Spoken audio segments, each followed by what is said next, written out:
মধ্যে 40 ফেরকা আছে, 40 ফেরকা আছে।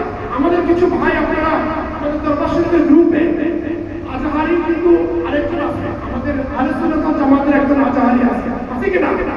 আছে কিনা? আমার সাথে যে সাহায্য আছে কিনা? চিনেন আপনারা? ওনাকে তো আমরা জানি যে আলেম আলেমদের প্রেমিক, ওরা তো জানি যে রাসূল পাকের প্রেমিক, জানেন না? এই ভদ্রলোক আলেম আলেম সম্বন্ধে, কাদের খুব সম্বন্ধে, মাওলানা আলী সম্বন্ধে বলতে গিয়ে কাদের খুব বলবো একটুখানি, কাদের খুব সম্বন্ধে ভালো কমেন্ট করেন। এই ভদ্রলোক বলতেছেন যে কোথায় পেলেন দরবার শরীফের মানুষদেরকে বলতেছেন আমাদের মতো বলতেছেন, আমরা বলি না ভাই কেমন আছেন, বলে যে মালিকের দোয়া আছে, বলি না? এই ভদ্রলোক বলতেছেন কোথায় পেলেন মালিক, কেন এগুলো বলেন? আরে ভাই আপনি তো তাহলে জ্ঞান পাবেন, আপনার মালিককে আল্লাহ মানে আমি কি আমার মুর্শিদকে আল্লাহ ভাবি? আমি কি আমার মুর্শিদকে আল্লাহ ভাবি? ভুল ব্যাখ্যা কেন দিচ্ছেন আপনি? আপনি ভুল ব্যাখ্যা দিন না, আপনিও তো এখানে ফ্যাক্টর তৈরি করতেছেন। কেন ফ্যাক্টর তৈরি করেন?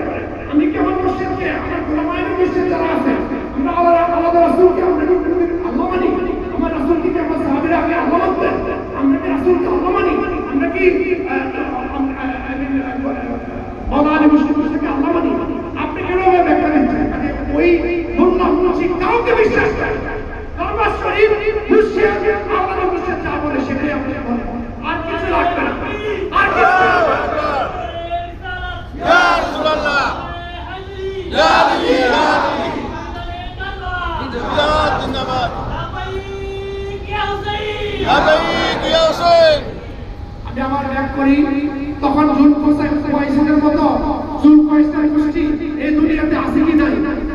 আবু জাহেল চলে গেছে দুনিয়াতে, আবু জাহেলের সন্তান পরবর্তীতে ইসলামের প্রতারণা করে। এটা দুইটা ছেলে সম্বন্ধে আমি বলবো, ওরাও তো ইসলামের অনুপ্রবেশকারী, এরাও তো ইসলামের দাওয়াত দিয়েছে। এরা 90 বছর আবু জাহেলের ছেলে 90 বছর এবং তার ছেলে শাসন করতে মাবিয়ার পরে, মাবিয়ার সময় যখন তার প্রশাসনিক কর্মকর্তা হিসেবে এই মাবিয়া আবু জাহেলের পুত্রকে বসিয়েছে কিনা? মারওয়ান বিন হাকাম মানে হচ্ছে আবু জাহেলের নাম ছিল। সে বলতে আমি হ্যাকমতকারীদের সন্তান। মারওয়ান বিন হাকাম 90 বছর তার ছেলে শাসন করেছে এই মাবিয়া। ইমাম বাককে কিভাবে বিষ খাইয়ে হত্যা করা হয়েছে এবং শহীদ করা হয়েছে সেটা আমি আসবো। তারপরে আমার রাসূল পাকের ওই হাদিসে ফিরে আসি, যখন উনি বললেন যে আমি তোমাদের মধ্যে এই আমার আলেমকে শক্ত করে ধরে রাখার মতো আজকে সেই ধরার মধ্যে আমি কতটুকু আছি।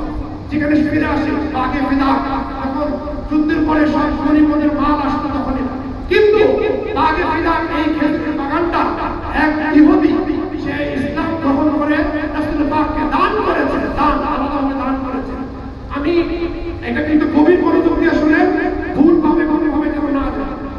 যখন দিয়েছে তখন উনি চামড়ার মধ্যে নিজে সাইন করে দিয়েছিলেন আমার রাসূল পাক এটা আমার দুনিয়াতে না থাকা অবস্থায় খাতুনে জান্নাত এবং মাওলানা আলী মুশকিল মুশা আমার আলে বাইত হিসেবে ওনারা এটার মালিক হলেন। যখন আমার রাসূল পাক দুনিয়া থেকে পর্দা করলেন তখন খাতুনে জান্নাত সিদ্দিকে আকবর রাদিয়াল্লাহু তাআলা আনহু উনি তখন খেলাফতের দায়িত্ব নিলেন। সবকিছু হলো, এর মধ্যে অনেক ঘটনা আছে, অনেক লম্বা কিছু, শুধু আমি সামান্য কিছু এখান থেকে বের করে নিয়ে আসছি।